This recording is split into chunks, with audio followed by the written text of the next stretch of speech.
Assalamualaikum warahmatullahi wabarakatuh. Saya Arinta Febisa Putri dari kelas BKI 3B.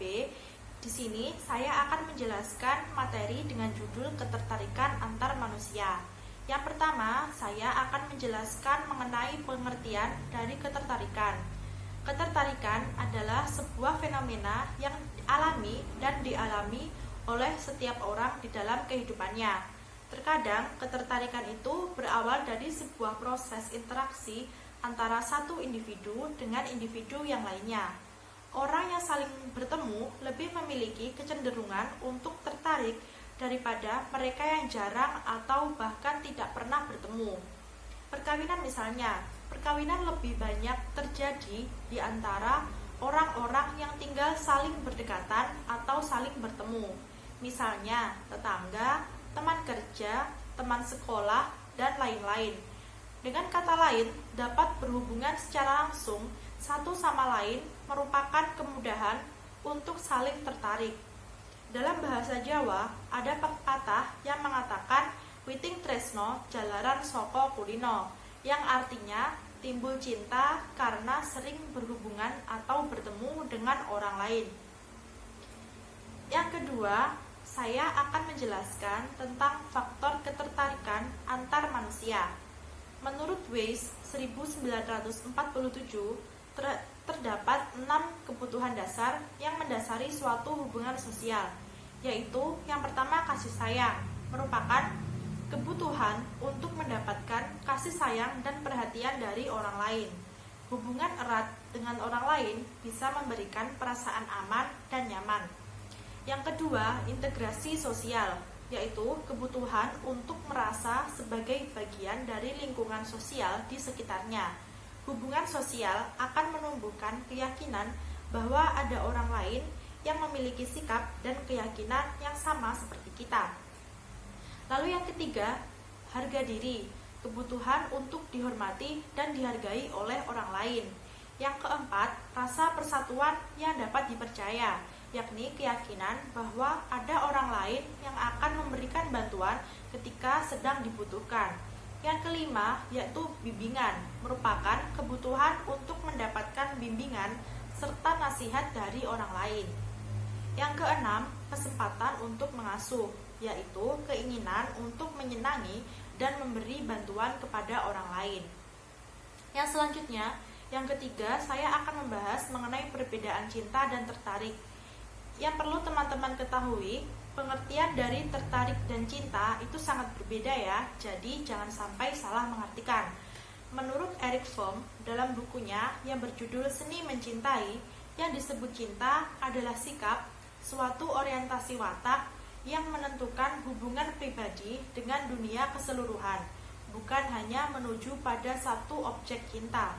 Selanjutnya, ia mengemukakan tentang adanya cinta persaudaraan, cinta keibuan, cinta erotis, cinta terhadap diri sendiri, dan cinta terhadap Tuhannya. Yang keempat, saya akan menjelaskan tentang teori-teori ketertarikan. Di sini dikemukakan ada 3 orientasi teori utama yang saling berbeda dan masing-masing memandang tingkah laku dengan cara yang berbeda pula. 3 pendekatan ini adalah kognitif, reinforcement, dan interactionist. Yang pertama, teori kognitif. Teori kognitif menekankan proses berpikir sebagai dasar yang menentukan tingkah laku. Tingkah laku sosial dipandang sebagai suatu hasil atau akibat dari proses akal. Pendekatan kognitif dikemukakan oleh ahli psikologi sosial yang bernama Theodore Newcomb tahun 1961. Ia menyebutkan sebagai teori balance, yaitu suatu kecenderungan untuk mengkonsepsi orang lain, dirinya, dan barang-barang lain di sekitarnya dengan cara yang harmonis, balance, atau simetris. Contohnya yaitu ketika 2 orang saling mencintai, tetapi salah satu pasangan itu lebih mendominasi, otomatis keduanya tidak seimbang dan mereka berusaha mengembalikan keseimbangan hubungan dengan cara misalnya saling memberi saran satu sama lain agar hubungannya bisa seimbang kembali. Yang kedua, teori reinforcement atau penguatan. Penguatan atau stimulus adalah teori yang berakar pada teori belajar yang menginterpretasikan ketertarikan sebagai satu respon yang dipelajari. Teori reinforcement berusaha menemukan bagaimana ketertarikan datang untuk pertama kalinya. Dasar teori ini cukup sederhana, yaitu orang ditarik oleh hadiah dan ditolak oleh hukuman. Kita semua tentunya lebih suka dan menjadi tertarik kepada orang-orang yang menghadiahi atau menghargai kita daripada tertarik kepada orang yang menghukum dengan kritikan atau hinaan. Betul bukan? Lalu yang ketiga atau yang terakhir adalah teori interactionist. Teori ini beranggapan bahwa setiap orang dirangsang untuk menyukai orang lain.